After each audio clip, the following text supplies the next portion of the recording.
Most people believe that beating Wall Street requires insider information, advanced degrees, or sophisticated computer algorithms. They assume that professional fund managers with their teams of analysts and Bloomberg terminals have insurmountable advantages over individual investors. But what if everything you have been told about investing is wrong? Peter Lynch proved it wrong. As the manager of Fidelity Magellan Fund from 1977 to 1990, Lynch achieved an astounding 29% average annual return, turning a $20 million fund into a $14 billion behemoth. More importantly, he did it using methods that any individual investor can replicate. In One Up on Wall Street, Lynch reveals exactly how ordinary investors can not only compete with Wall Street professionals, but actually beat them at their own game. The cornerstone of Lynch's philosophy is revolutionary in its simplicity. Individual investors possess natural advantages over institutional investors. While fund managers are constrained by regulations, committee decisions, and the pressure to avoid unconventional choices, individual investors can move quickly, invest in smaller companies, and most crucially use their personal knowledge and observations to identify opportunities that Wall Street overlooks. Lynch categorizes all stocks into 6 distinct types, and understanding these categories is essential for making intelligent investment decisions. First are slow growers, large and aging companies that grow slightly faster than the economy. These offer stability but limited upside. Second are stalwarts, large companies growing at 10 to 12% annually. Companies like Coca-Cola and Procter & Gamble fall into this category. They provide steady, predictable returns. Third are fast growers, small aggressive companies growing at 20 to 25% per year. These are where fortunes are made, but they require careful monitoring. Fourth are cyclicals, companies whose sales and profits rise and fall in regular patterns. Auto manufacturers and airlines are classic cyclicals. Timing is everything with these stocks. Fifth are asset plays, companies sitting on valuable assets that Wall Street has not noticed or properly valued. Real estate, patents, or natural resources might be hidden on the balance sheet at fractions of their true worth.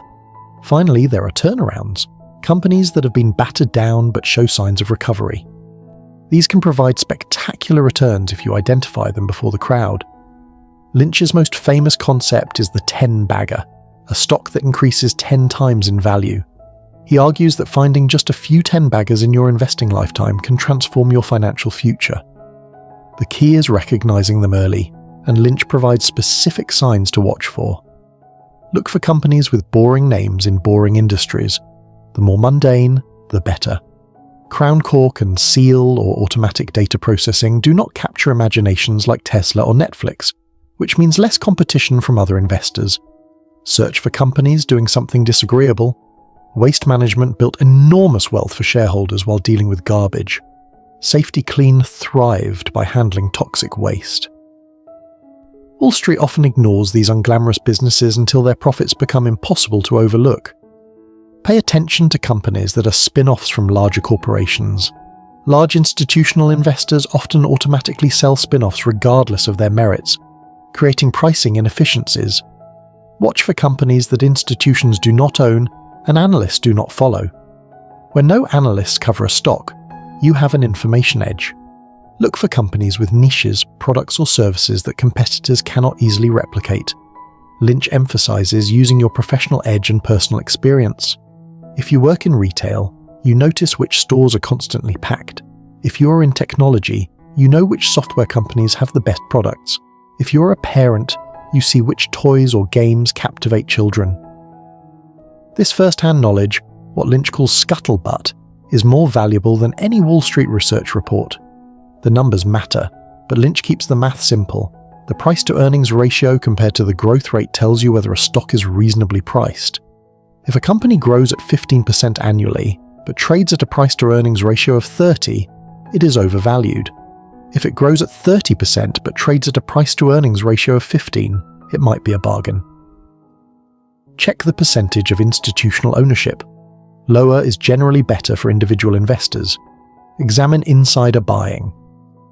When executives buy their own stock with personal money, they are betting on success. Look at the company's debt levels. Companies with little debt can survive tough times that bankrupt their leveraged competitors. Lynch provides specific buying signals. A company you understand develops a proven product or service. Sales are growing consistently. The company has a strong balance sheet with more cash than debt. Insiders are buying. The stock price has not yet reflected the company's improving fundamentals. But knowing when to sell is equally crucial. Lynch identifies clear warning signals. The company's fundamentals deteriorate. Inventories grow faster than sales. Competition intensifies. The company makes desperate acquisitions outside its expertise. Your original investment thesis no longer applies. This brings up an interesting question that many investors face. When you have found a winning stock that has doubled or tripled, which of Lynch's signals do you find most difficult to interpret when deciding whether to hold or sell? The emotional challenge of selling winners often proves harder than cutting losses. Lynch warns against common investor mistakes. Do not try to time the market. More money has been lost preparing for corrections than in the corrections themselves. Do not buy stocks solely because they have fallen in price. A stock down 50% can easily fall another 50%. Do not ignore small companies. Some of Lynch's biggest winners started as tiny firms that Wall Street ignored. Avoid hot stocks in hot industries.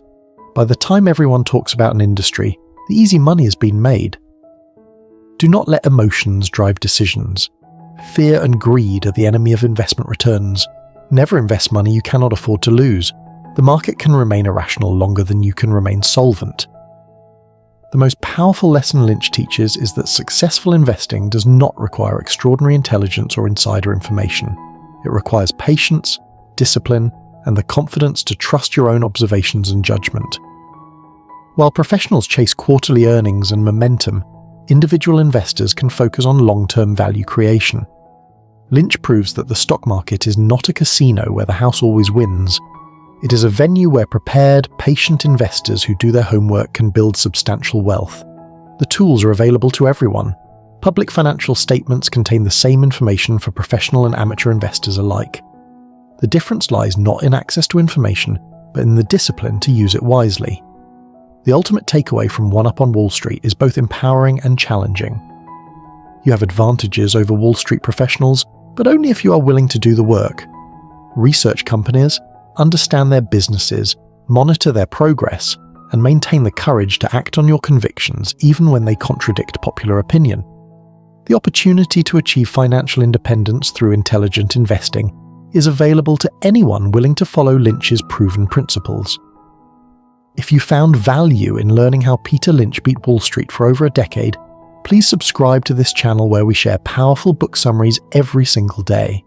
And if this summary helped you understand Lynch's investment approach, hit the like button to let us know which investment books you would like us to cover next.